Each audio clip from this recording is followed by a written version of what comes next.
Now, unbeknownst to many here at the MRMA studios, let alone people around the world, is that Andrew was trained as a gourmet chef and subsequently travelled the world in the mid to late 90s with Michael Jackson as his personal chef. This must have been an amazing experience. Now, from my research, Andrew, I've got this question for you. Tell us about those times especially, but also, was it true that Michael was barred from entering the kitchen in case a bit of his face stripped off into the food that was being prepared at the time? Now, obviously, this would have been a hygiene issue. Well, it was, and it's only that Michael's wax or oily face was much like a vegetable oil, a very healthy, thin, less viscosity, that we were able to continue cooking. Wow. I think we were doing quails, basting quails and dim sims as well. And so, you know, really no one took much notice. And poor old Michael, he went back and had to get a bit of a touch-up, but that's the way it goes, really. Yeah, touch-up. I don't think we'll go there because I think that's in the courts at the moment, so we probably want to... we don't want to have to cut the tape or anything like that. Michael, when he was dark-skinned compared to being whiter than, say, Russell Sullivan, is he a different person now? I think he's always been a different person. Yeah.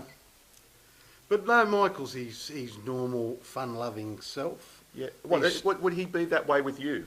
Because you're over 13 years of age. Yes. Yeah. Would that still be? Well, he's funny because, I mean, I take him to McDonald's. Yeah. And while I'm getting the food, he visits the, the children's play centre slippery dip and stays up there. Yep. And I have to call him, Michael, it's time to come in. And I have to go and get him and physically grab him and take him down the stairs. Well, it brings me to another point. When you physically grabbed him, would you find that you'd grab him and bits would just come off? Would it, not really. Like Play-Doh? So you don't keep in touch with Michael anymore? No. Look, once a year, once a year I give him a call. Why would you contact him again? I tell him also, to keep away from children. Well, there's a court case. Okay, all right. Okay, ladies and gentlemen, we better continue on here before we get a bit of litigation in the mail. Andrew, behave yourself. Now, Andrew also counts himself as a bit of an author. Now, being a trained chef, you'd think that's what his books would be about. But besides his first published novel titled Fast Food, Chew Slowly, and It's No Longer Fast, actually a provocative title indeed, Andrew. Anyway, Andrew's other writings have been mainly about his experiences as a caddy for Tiger Woods. And they do say that behind every great golfer are a bunch of mediocre golfers trying to be as good as him. Do you feel that your experience as a qualified chef working for Wacko Jacko made a difference to your performances as a caddy for Tiger? Yes, I did, and throwing in the chef thing there, because when you're going to get a 3-iron, it's like going to get a boning knife, or a butcher's knife. I'm disturbed that you find that funny. Well, a lot of the utensils also are used on Michael for the bit of cutting and pasting, a shave here or there. Yeah.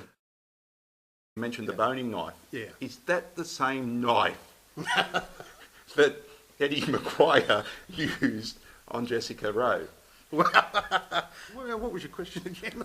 About your caddying. Yes, caddying. Because Tiger, from the year 2000 to about the year 2005, amazing performances, winning tournament after tournament after tournament. That he did. And now that I look back on the footage and now that I've met you, I can see you in the background, and occasionally, like, Tiger would be about to have a shot, and I'd see Andrew Morley like this.